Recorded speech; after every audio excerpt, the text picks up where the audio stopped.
Here comes Alyssa Thomas, knee in the groin. And here she comes. Fist on the throat. Knee in the groin, fist on the throat. Alyssa Thomas doing what Alyssa Thomas does. Body language can reveal a lot, and many fans pointed to this 109-101 loss against the Phoenix Mercury as one of the most controversial games of the season.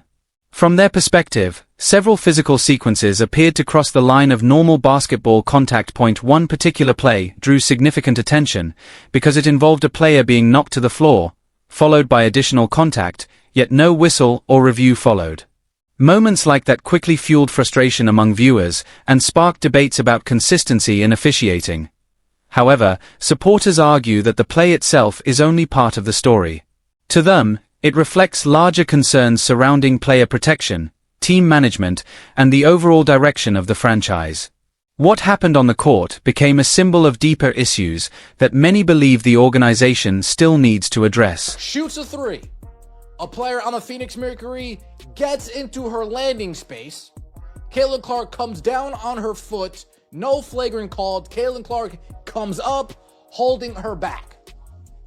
Now, take a closer look at the mechanics of this play.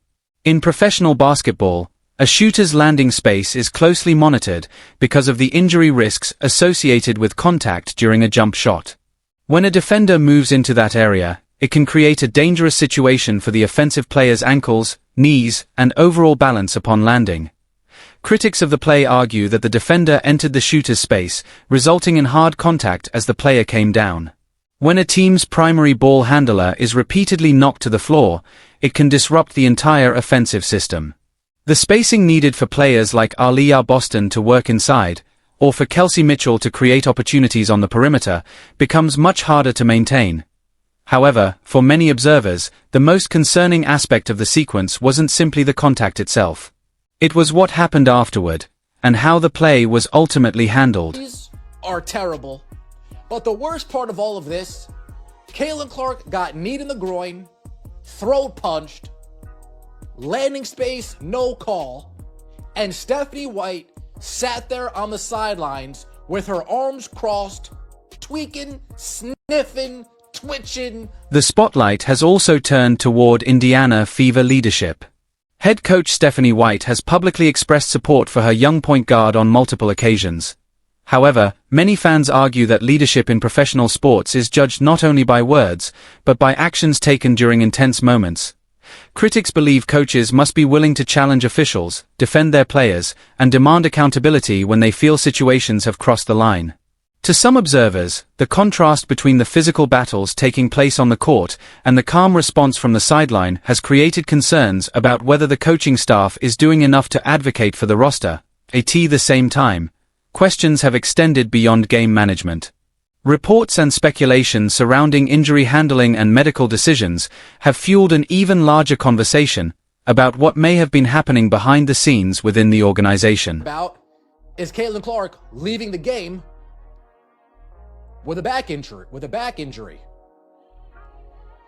The same back injury that Stephanie told us wasn't an injury.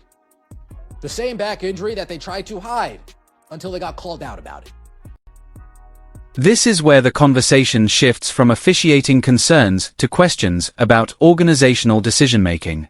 For weeks, fans and independent analysts pointed to visible back braces, cautious movements during warm-ups, and noticeable reductions in second-half playing time. Despite those observations, the official explanation often framed the situation as routine load management.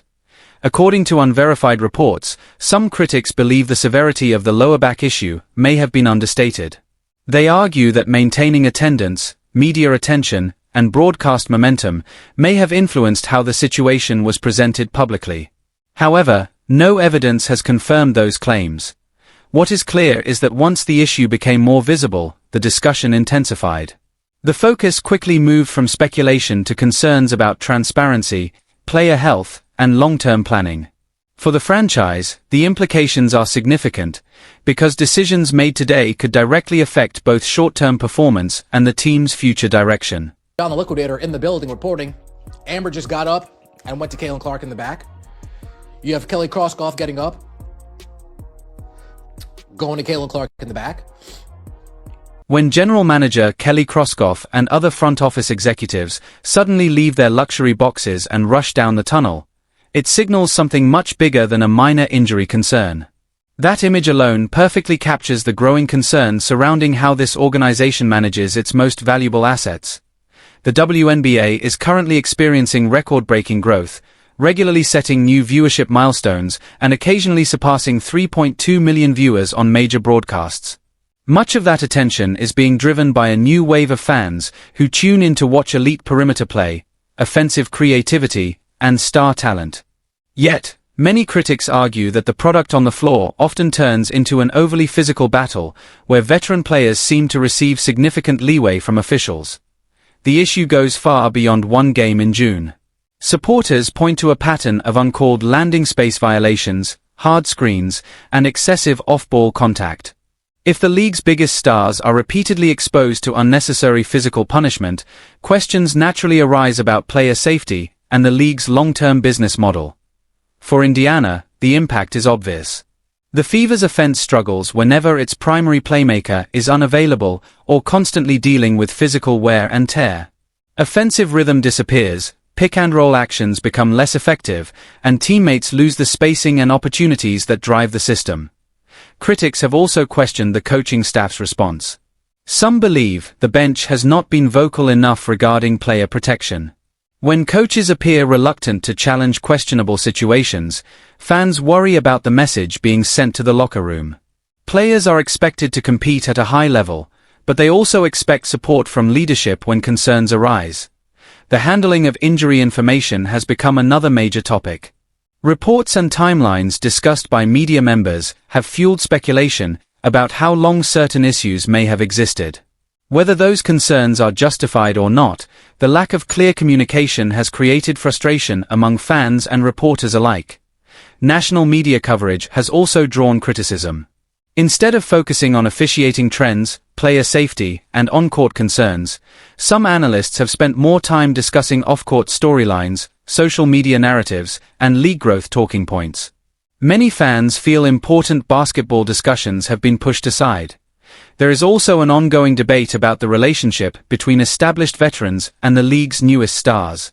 Competitive intensity is expected, but supporters continue to argue about where the line should be drawn between physical defense and unnecessary contact.